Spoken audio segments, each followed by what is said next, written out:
What's up, everyone? We got a brand new grease gun from Ryobi. I know it's Ryobi. Ryobi. The model number on this P3410. We're going to talk about all the things that we really like. There are a couple of things that could have been a little bit better. We'll talk about those here in a bit. Let's get the review started.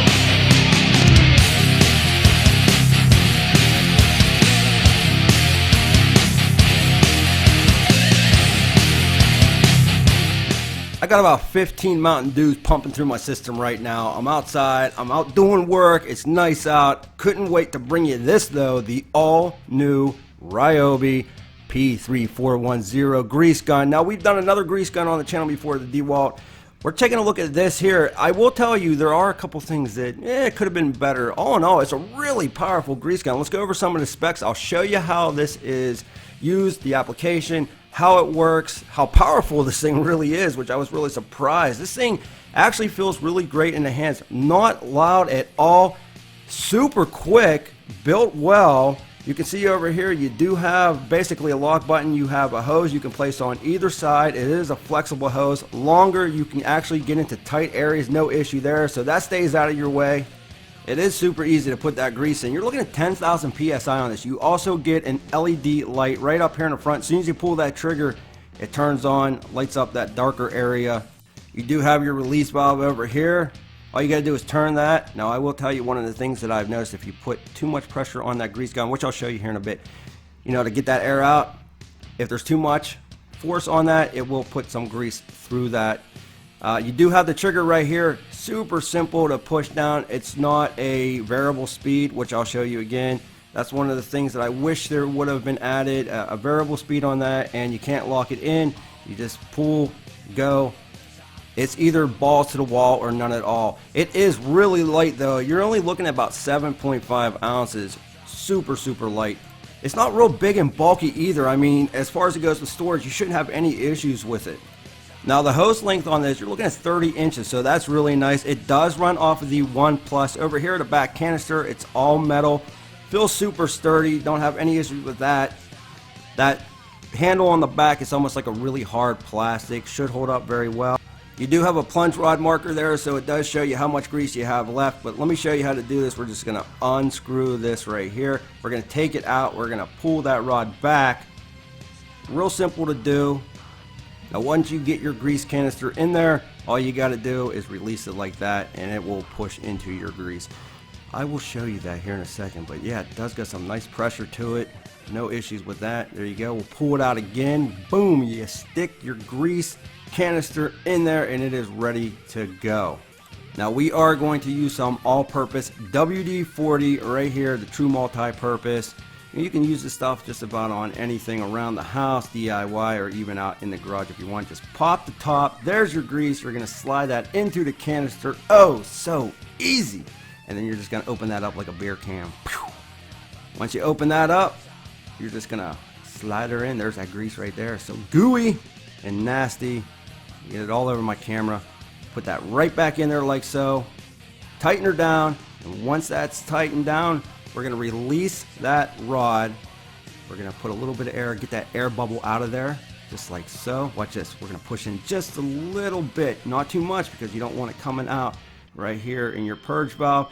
And because of my neighbors all cutting grass at the same time and the cicadas that are outside, it was not possible to let you hear that. Now again, if you put too much pressure on that, a little bit of grease will come out the bottom, but check this out. I'm going to let you hear this thing. This stuff comes out super quick. Again, 10,000 PSI, so if you have any clogs in there, check it out. Watch this.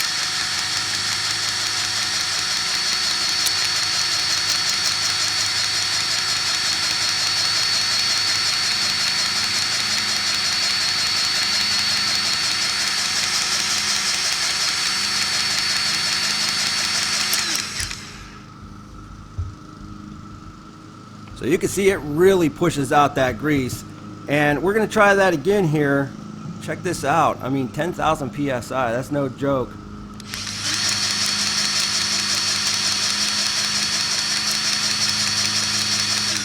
Now if you can hear me over my neighbors all cutting grass at the same time, you can hear there's no variable speed. Again, it's either balls to the wall or none at all. So it definitely would have been nice to have that variable speed option on there. But again, it does come out really, really quick, and that's nice. So here we go. We're on the lawn tractor here. Fits up on that fitting real nice. You can see it pushes out that old grease, no issue at all. Here's one more area where I had an issue. I'll tell you about that here in a second. Let's go to the other side.